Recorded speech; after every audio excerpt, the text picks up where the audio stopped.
कृष्ण। महाराष्ट्र के एक महान संत हुए चोखा मेला जी।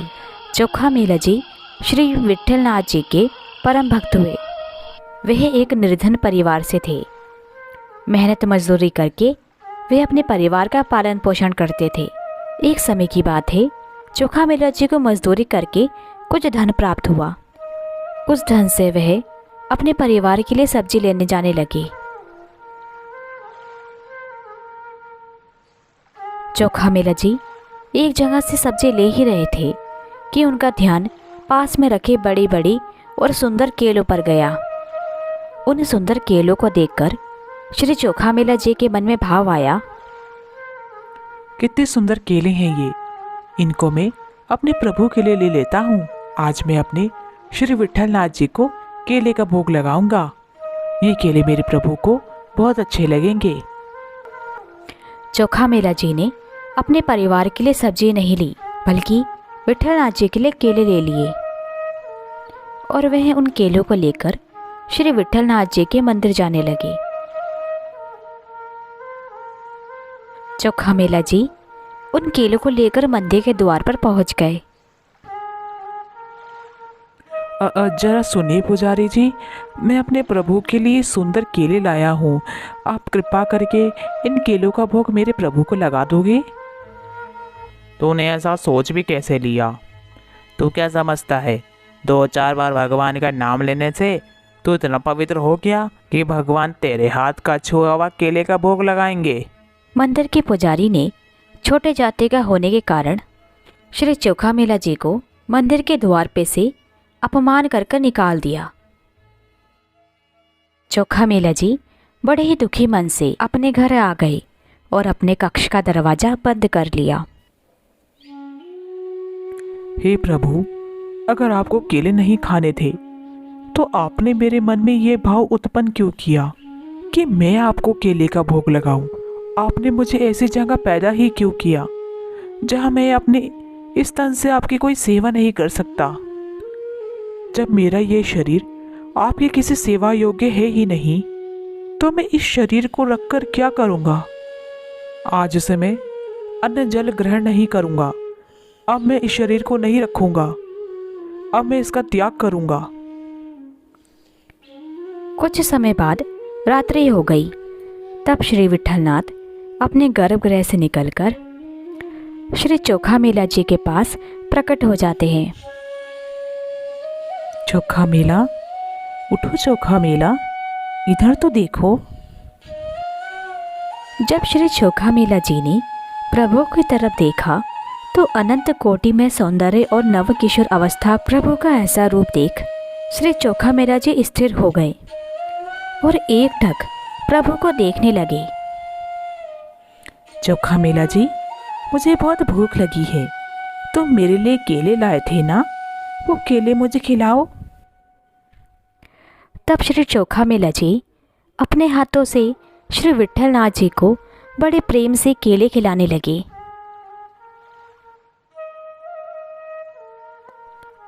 वाह, आनंद आ गया।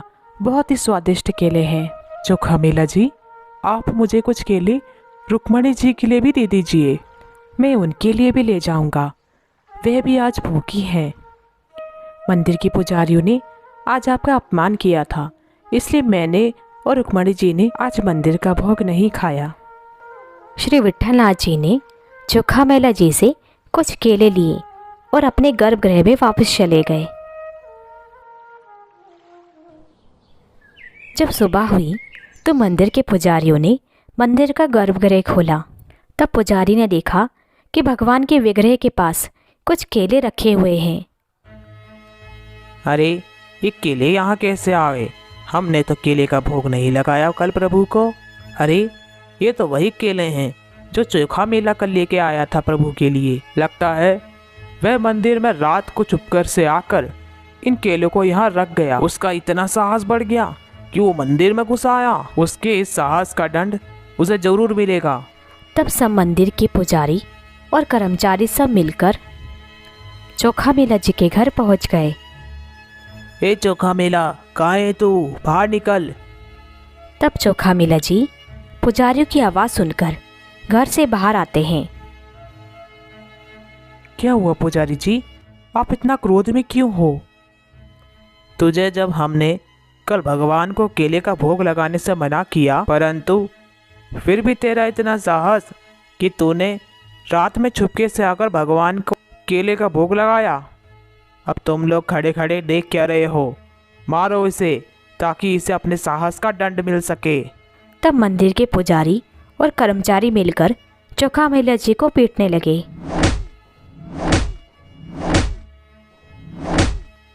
चोखा मैला जी को दंड देकर मंदिर के कर्मचारी और पुजारी वापस जाने लगे। वह सब जैसे ही मंदिर के पास पहुंचे, तब श्री विट्ठलनाथ जी ने जोर से अपने मंदिर के कपाट बंद कर दिए।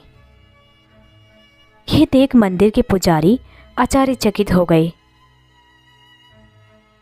हे प्रभु, हमसे ऐसा कौन सा अपराध हो गया कि आपने मंदिर के कपाट हमारे लिए बंद कर लिए? पुजारी के बार बार प्रभु से आग्रह करने पर तब प्रभु बोले, ये कपाट अब नहीं खुलेंगे। तुमने मेरे परम प्रिय भक्त चोखा मैला जी का इतना अपमान किया। ये मुझे बिल्कुल स्वीकार नहीं कि कोई मेरे भक्त का अपमान करे। हे प्रभु, हमसे बहुत बड़ा अपराध हो गया, हमें क्षमा कर दो। हे श्री विट्ठलनाथ, हम आपसे दूर नहीं रह पाएंगे। हमारे पापों को क्षमा कीजिए और अपने मंदिर के कपाट खोलिए प्रभु। ये कपाट ऐसे नहीं खुलेंगे।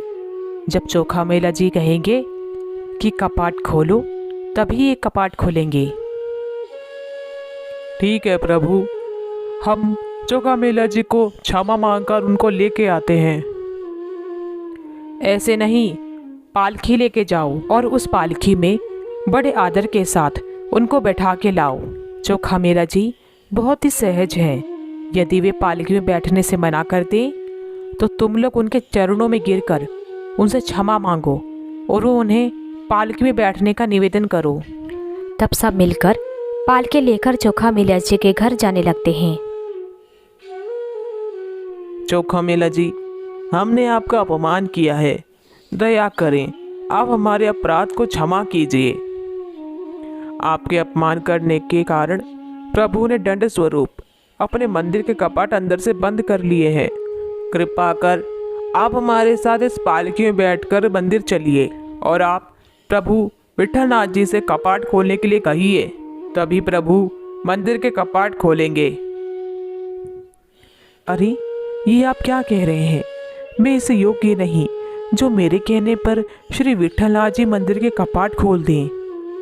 हे महाराज, हम जान गए आप कोई साधारण नहीं अपितु महाभागवत संत हैं। आप कृपा कर हमें क्षमा कीजिए और हमारे साथ इस पालकी में बैठकर मंदिर चलिए। तब सब श्री चोखा मैला जी को आदर के साथ पालकी में बिठाकर मंदिर ले जाने लगे।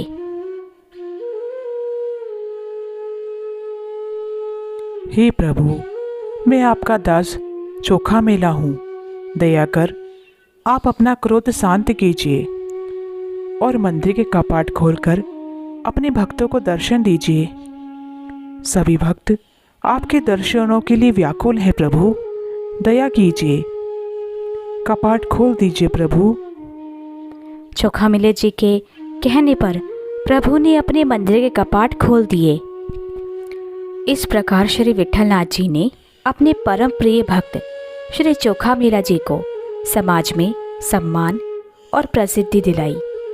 श्री कृष्ण भक्तों की और कथाएं देखने के लिए हमारे चैनल श्री कृष्ण लीला टून टीवी को सब्सक्राइब कीजिए। हरे कृष्ण।